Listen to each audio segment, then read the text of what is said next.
Hey, this is Danny from Scare Talk. Before we get into all the horror greatness, I gotta let you know about Anchor. Anchor is the host site that we use to record our podcast. Anchor will upload your podcast to Apple and Spotify and many other listening platforms. Anchor is completely free, and you can download the app or go to the website, anchor.fm, and you can record straight on there. There's also some cool editing tools that you can use. Did I mention that it's free? Yeah, so if you want to make a podcast, Anchor is the way to go. Go check it out. Now, for the spooky stuff.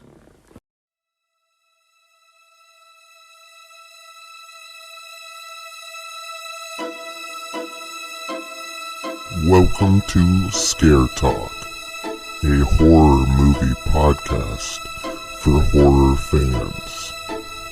This podcast will cover horror movie reviews, ratings, and rankings. Now for your hosts, Danny and Joel.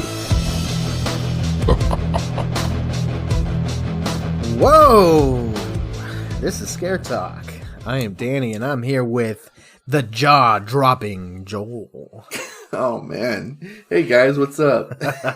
Oh, man. Jaw-dropping. Joel's jaw is dropped. It is. It is on the floor right now. He just can't believe that we're going to talk about the 2006 film, the Texas Chainsaw Massacre, The Beginning. I can't believe that we're here. You know, this is the 6th movie in this franchise. We have made it to the beginning. Yes. Yeah, we've made it all the way to the beginning. We're back to the start. Just like every franchise, you have to have like a good amount of movies, and then you got to do a prequel. You have to do it. But this is a prequel to a remake. Yeah, a movie that just came out. I can't think of another time when there has been a prequel to a remake. I don't know. Yeah, I have to think about that. I have to ponder that. Well, no, I can think of one. Okay. The Thing had a Oh, you're right. Was it like 2011? Yeah. It was that was a prequel to The Thing, which was already a remake. Right. So okay, all right. But that was 2011 though. This was 2006. So they did it first. This was first. Yeah. And the Thing, the remake, that's really the only one that anybody cares about. Yeah. Nobody cares about the original. No, not really. So, like the 50s or yeah, maybe 60s.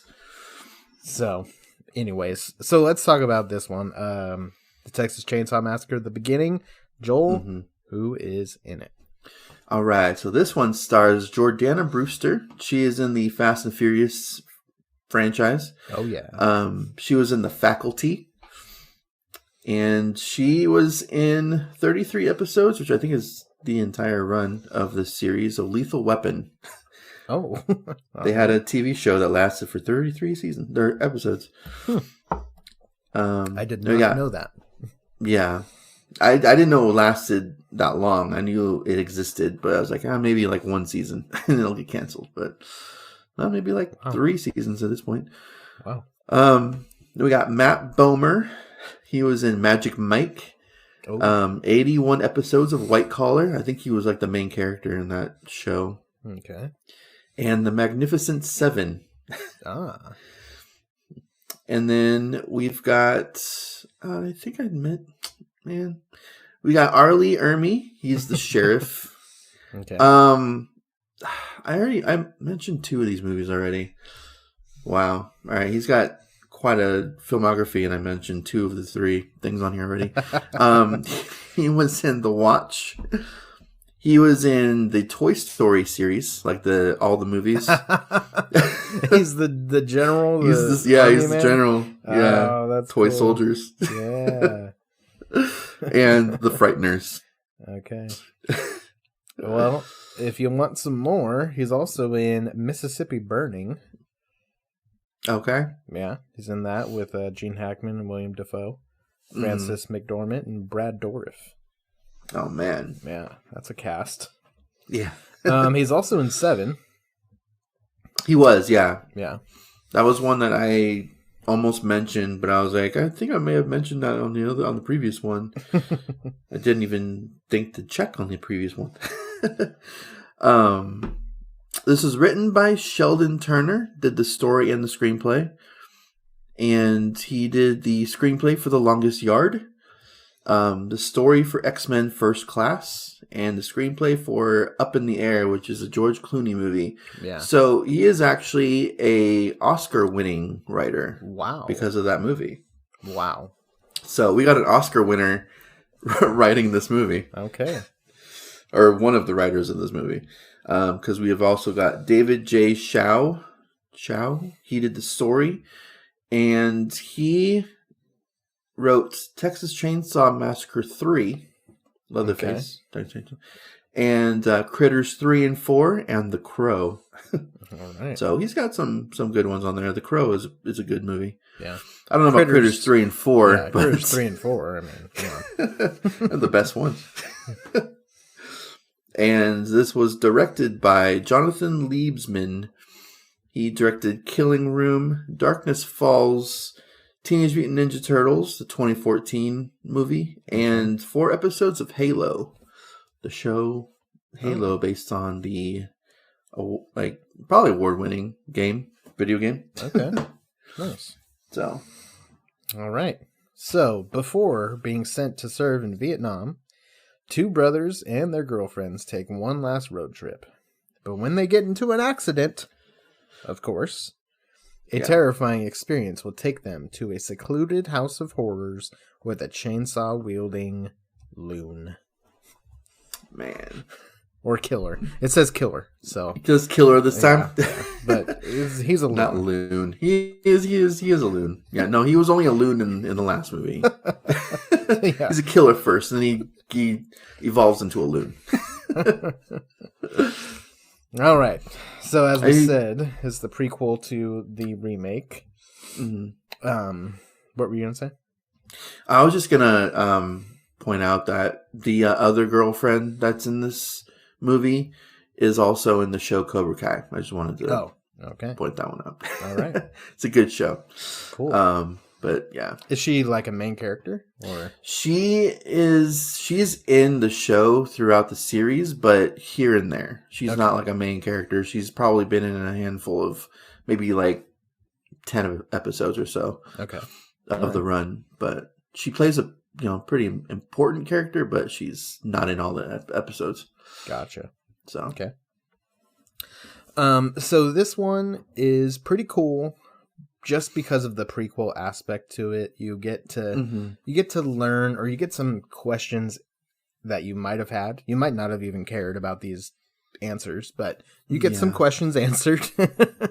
I really wanted to know how the old man was in the wheelchair. Yeah. Thanks for pointing that one out. Yeah, we get to know how he lost his legs. Yeah.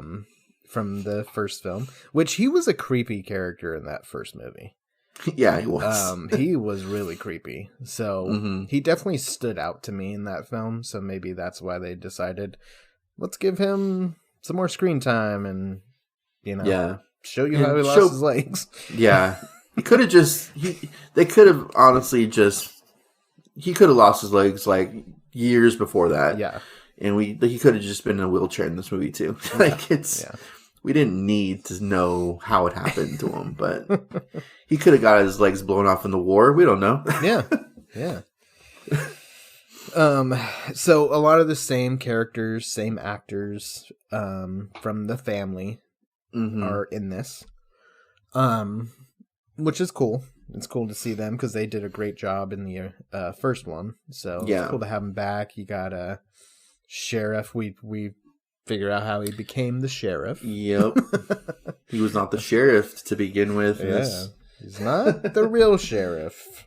Nope. And if you thought he was in the first one, you know now that he is not. He is an imposter. As far as like what we needed to know, I kind of like that he wasn't already a sheriff. Yeah. I like because like there's no way that this guy would have been a sheriff. Like there's just no way. Yeah. So I'm glad with that one that they actually did show us. Yeah. That was a question that I did enjoy the answer to. Mm-hmm. Because it's kind of ambiguous at, in the first film, like, is he really the sheriff? Like, yeah, is this just how they do things in Texas? I don't know. Apparently so, in the 70s. Yeah, maybe that's what they did. I don't know. But then we see that the real sheriff is killed, and he just decides to take his car and his clothes and his gun. It's that easy to do that. Just, kill the sheriff, and bam, you're magically the sheriff. And then you're the sheriff. It's like when you kill Santa That's how the world works, kids.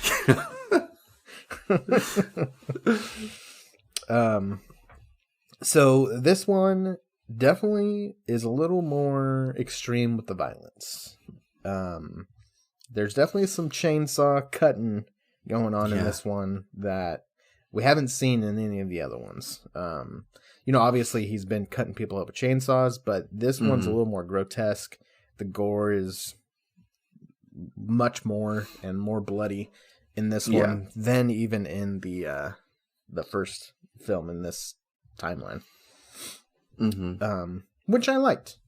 I like seeing more gore and more blood and stuff. I mean, it's a Texas Chainsaw Massacre movie. Like, you're gonna get that, or at least you should get that.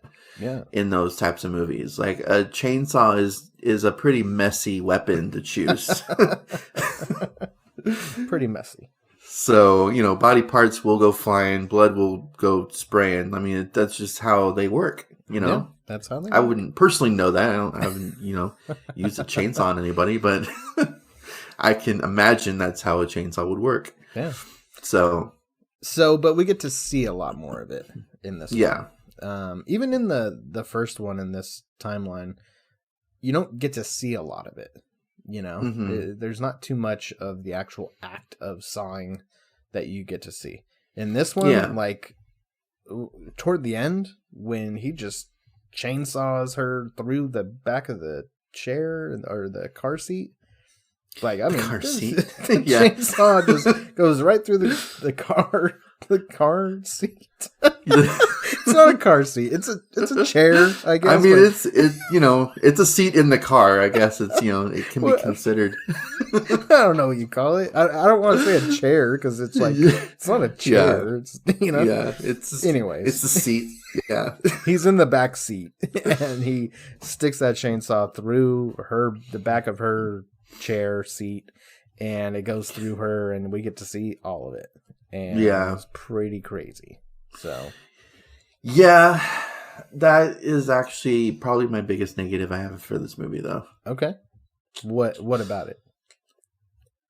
So it's just one of those prequel cliche things. Like, you can't have a survivor, obviously.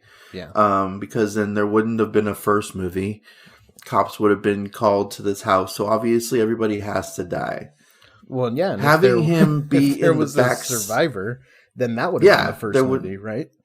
Yeah, there wouldn't be a prequel. There wouldn't. Yeah, exactly. That's my point. Like, there has to be zero survivors. Yeah. So he's just gonna be in the back seat. Like, this guy's huge. Mm-hmm. There's no way that she got into that car and didn't see him or anything like that. This guy's big. Like, he's not going to just surprise you in the back seat like that. It's just, I don't know.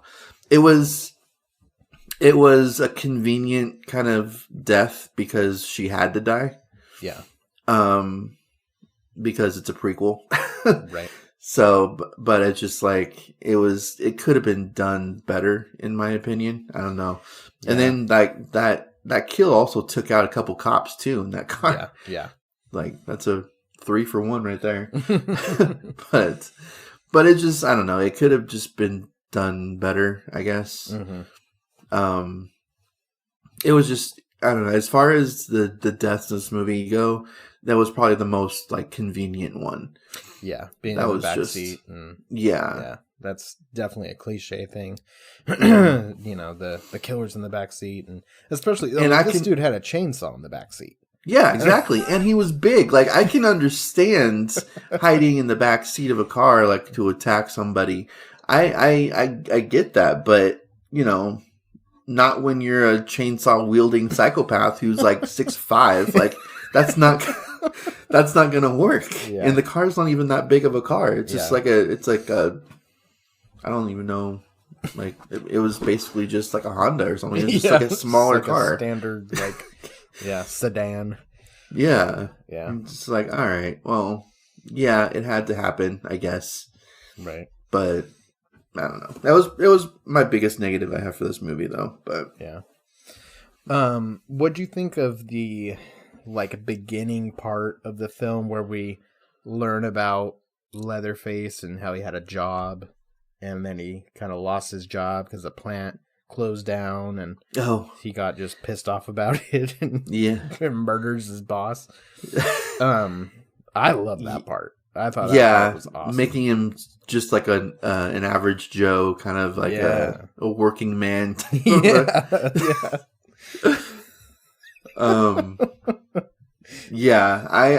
enjoyed that too. Like, you have to give him some sort of a backstory. Like, he was able to get a job at a meat packaging place. And, and then got shut down. I mean, he seemed to have his routine, that kind of just kept him chill. Mm-hmm. And then you take that away, and there you go.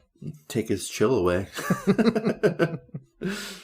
Gets mad at his boss. I mean, I don't think it's his boss's fault. Like, he lost his job too. But that kill was pretty awesome, and it really set the stage for the rest of the film. After that kill, you're like, okay, this one's gonna be a little more brutal. We're gonna see some more of the kills we're gonna get to witness. Yeah. And definitely is the case. So what'd you think of the story of the brothers and going to Vietnam, but one of them is kind of holding the secret that he's not actually gonna go? And what'd you think of all that? It's a plot device, I guess, to get the story going. It's just, I don't know. I don't really. It's just something there, I guess. It's not really a big part of the story, even though, I mean, they are driving to drop them off to go, but it's just I don't know. I thought it was kind of weird. But then when they get stopped by the sheriff, or, quote unquote sheriff, I was like, as soon as he saw that burnt up card, I was like, oh, he's going to flip out, because this is the type of guy that's he's all about serving your country and stuff, even. And you just tell that he was that type of a person. Yeah.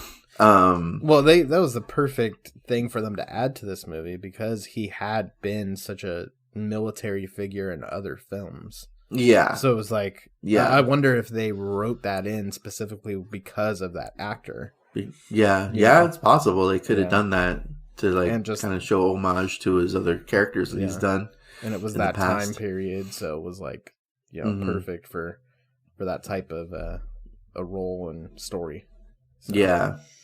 Yeah. I don't know. I guess you had to do something with the reason why they're traveling cross country, and the whole concert thing's already been done, so it's okay, well, we're setting this in during wartime, basically, and so let's have our story take place, some have to do with that in some ways. And I don't know if it's kind of weird to if you're gonna do that storyline, it's kind of weird to have it be one of them's going to be a deserter of the war. That's not, I mean, okay, that happened back then, but it's kind of weird to set your characters around that. Yeah. Kind of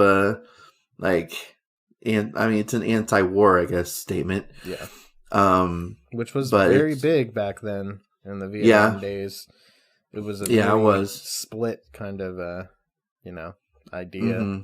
For the Vietnam War. Yeah. I liked this premise and setup more than the concert one. Because I feel like it adds a little more, another layer to the relationships with the characters. Yeah. They're not just friends. They're not just going to a concert.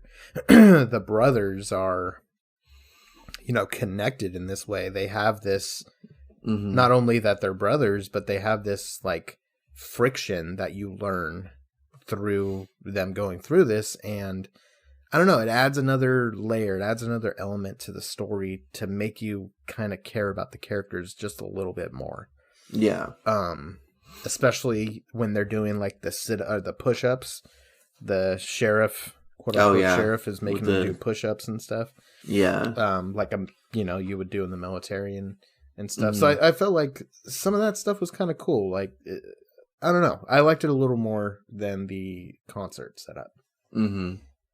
So yeah, I mean the concert thing, it makes a little bit more sense in the sense that more people, it's just, more people, go to concerts, like they travel to their concert destinations, and, not a lot of people go through the kind of things that these guys went through. I guess, I mean, it was the Vietnam War and everything, and, they don't have drafts like they used to these days. Yeah. So it's kind of, it's just kind of different, and like to be able to relate to it, you mean? Yeah, I guess. And also, to relate to the audience and everything. And also, you're kind of, I don't know. The thing that was weird to me about that whole subplot, I guess it's not even like it was the plot, but then it turns out to be the subplot of the story. But it's just basically like how he was burning his draft card and like refusing to go, and it's just like there were definitely a lot of people back then that were like that, but at the same time it kind of, I don't know, it's a weird kind of subject, weird kind of topic on that, because it's very, while a lot of people are going to be on his side about, not going into the war and like burning his draft card and everything, there's going to be people maybe not as serious as Sheriff Hoyt. But there's going to be definitely a lot of people on that side of the fence where it's like you're throwing your life away, basically. Like you're gonna dodger. You're draft dodger. You're not gonna be able to come back to the country for quite a while, I'm sure. So that could make the audience a little less like sympathetic for that character. I could definitely see that. For sure. Yeah, I could see that. And something that I like this setup and everything, but something I was wondering throughout the whole movie pretty much is, why did he even go on this trip? Like, why didn't he say something before? I mean, he had opportunity. They were by themselves for a little while the girls like went to use the bathroom and stuff. To like even talk to each other. Like, there was definitely opportunities all over the place for him and to just not even do this. I'm not gonna go. Yeah, he was trying to. I don't know. He saw his brother. This was his third time joining, second or third time, and he didn't want to disappoint his brother, so he was like, I'm gonna go and maybe talk to him on the way there or something. But he definitely shouldn't have gone. Especially, after we know what happens to these people. Shouldn't have gone. Yeah. Nobody should have gone. No, nobody should have. All right. So, I like the movie. The style is very much like the other one, like the remake. Yeah. It's very much filmed the same. It's gritty like the other one. Same characters, same family. Leatherface is pretty much the same. You get to see kind of where he comes from, I guess, when it came to, him having this job and then losing the job, and now they have to, eat somehow. So, and then you get to see how the sheriff becomes the sheriff, and so you get some of that stuff. But probably my biggest negative is it feels a lot like the other one. There isn't, some of the prequel stuff is in there, but it's kind of more of the same. It doesn't really stand out too much to me. Like blends in kind of. Yeah. Which I guess is kind of what is a good thing when you're talking about a prequel, but at the same time, I don't know. There's just really not much to it. You've had 4 previous movies before the remake that were completely different from one another. Yeah. And so, I don't know, it's kind of nice to have some sort of a familiarity. Right. So, sort of like, it's kind of nice to see that it feels very similar to the remake. Yeah. In a lot of ways. But yeah, at the same time, then it's kind of like one movie at that point. Like it's, there's scenes that could be from the remake that you think was in the beginning or vice versa. You could just swap them out. Yeah. So I get that. It's just, because the other 4 were so different that kind of give this one a pass for being similar. Yeah, I guess they were different, but not good different. No. So stick with what's working. Yeah, exactly. That's kind of the route they went for this one. Only for this one, though, because we're going to talk about a few other ones later on. Yeah. So something you had mentioned in our last episode that I didn't even think of that would have been a great way to end this one was the whole hitchhiker thing.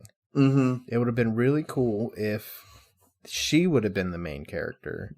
Yeah. And she would have escaped and ended up getting in that van, which then bleeds into the other film. Of course, at the same time, though, if you're watching them back to back and you see that character, then nothing's going to happen to that character. True. So that character would have to show up randomly, toward the end of the movie or something, to bring that in, so it's not so obvious. Yeah. But then I don't know. Yeah, I could go either way with that. Actually, now that you mention that. But that connection though, I don't know. I think that would be kind of a cool little end thing to throw in there. Yeah. It would have been just to sort of, just to really connect the two. Because as it is now, they're, 3-4 years apart from each other? Yeah. I think. Something like that. Yeah, 3 years. 3 years, yeah. And so, it's distant enough to have it to be its own movie, but just kind of, I don't know. It would have been nice to sort of connect it, I guess. A little bit more than just the characters or the actors are the same. Yeah. That was pretty much the only connection that we have between these movies. Yeah. But yeah, so it's good. I enjoyed it. I wouldn't say it's as scary or as suspenseful as the remake is. The sheriff is good in it. I think he's better in the other one. I think just the intimidation is more prevalent in the other one. Something that we didn't mention in the last episode is they changed the name of the family for this timeline, for this set of films. They're not the Sawyers, they're the Hewitts. The Hewitts, yeah. So that was a change, and then Sheriff Hoyt is who the real sheriff is, and then this, I don't know his name, I can't remember, but whatever his name is, Hewitt, took the role of Hoyt. Sheriff Hoyt. So. And I mean, it's your average slasher from the 2000s. That's really kind of where it's at for me. Nothing too crazy good, but it's not bad either. It's kind of it's right there in the middle. Closer to it being good rather than being bad though. Middle. So it's more on that side of the spectrum, but not quite as good as the remake. So I think that's it, unless you have, or actually let me talk about some fun facts here. All right, so during the filming, Arlee Ermey was called away to his mother's deathbed. Oh, wow. Yeah. So for the remainder of the time, filming was done around his character. So maybe they had more for him for this film, but they were kind of forced in a different direction with his character. So I'll give him a pass on not being as intimidating and scary as the other one. Is that going to affect your grade at all? No. Oh, okay. Okay, so the cow that gets hit by the Jeep toward the beginning was made of fiberglass and filled with blood. Was it real? So that's kind of cool. Fiberglass. Wow, okay. Yeah. Okay, so when Eric gets his face wrapped in cellophane by Sheriff Hoyt, that's actually real. He's actually being wrapped with cellophane. Oh, wow. Yeah. So there you go. Okay. You guys know that can actually kill somebody, right? They left a small gap opening at the bottom of his chin for him to breathe. But it didn't help much. So whenever he was having trouble breathing, he would indicate by knocking his knees together. There you go. Wow. All right. Well, I mean, yeah, it makes it look realistic, at least. Yeah. Because it was. It did look real. And yeah. Okay. That's pretty crazy. Yeah. So this film was initially given an NC-17 rating. A total of 17 scenes had to be edited in order to get an R rating. 17 scenes? Yeah. Were there even 17 death scenes in this movie? Were there even 17 scenes? Yeah, exactly. Yeah, I don't know. Hey, that's what it says. I want to see that cut. I want to see the original NC-17 version. Yeah, that's pretty wild. What? This movie had to have been like 3 hours long. Yeah, I don't originally. Yeah, I don't know about 17 2.5 scenes. Maybe 17 like shots. Like frames, not scenes. Not actual scenes had to. Yeah, because that is crazy. Yeah, I don't know. I don't know how much I believe that one. But we'll go with it. I think they added that one in there. I think it was actually 7 scenes. 7, yeah. All right, so the chainsaw that Leatherface uses it weighs 35 pounds. Wow. Yeah. Jeez. Wow. That's intense. That's pretty big. Yeah. This was the first movie to receive Iceland's 18 rating. Oh, Iceland's 18. Yeah. Oh, yeah.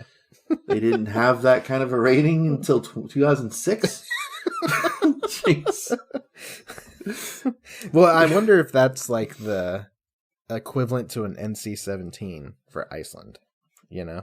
Because it's 18, so, I don't know. I don't know how they do things there. Well, yeah, it's weird because even when you're like watching an R-rated movie on TV that's, edited, it's still TV-14. Yeah. But in theaters, it's R. Yeah. Or it's, it's PG-13. So it's kind of weird how like movies and TV is different here. So it could be that our R there is there now 18. Or it could be NC-17 thing too, but all right. So Jordana Brewster and Jordana. Yeah. Jordana Brewster and producer Andrew Form met on the set of the film and began dating and became engaged. All right. And married in 2007. Had their first year child. later? Yeah. Or, well, I guess 2 years if they met on the set of it. Yeah. Yeah. Wow. Had their first child in 2013. So, congratulations. All right. Cool. New Line, yeah. New Line had to pay $3 million more than it expected in order to keep the series in the studio fold after Dimension Films made a pricey deal with the original rights holders Toby Hooper, Kim Henkel, and Robert Kunn. So, well, it probably cost quite a few to edit 17 scenes. that's probably that would probably go more with the editing piece. Spent $3 million more than expected due to the editing. The editing. Hey, you got to pay those editors to edit basically a whole new movie for you. All right, so the budget on this was $16 million, and opening weekend was $19,150,000. Wow, nice. So all right, good. So they got that $3 million back. Yeah, it grossed $39 million in the U.S. Worldwide, $51 million. Wow. So pretty successful, I would say. Yeah, I'm surprised they didn't do any more until the 2013 movie that has absolutely nothing to do with these two movies. All right, well, that's a good way to end this one because we're going to talk about the 2013 film in our next episode. We are. So get excited for that. I have a lot to say about that one. Can't wait. I have something to say about it. I have a good amount to talk about for that one. So that'll be a fun conversation. So look out for that next time. So, yeah, that's it. Unless you got anything more to add. No, I think I'm good. Okay, I think we said our piece on Texas Chainsaw at the beginning. All right. Well, that's it. This has been Scare Talk. Sleep tight. Don't let Jordana bite.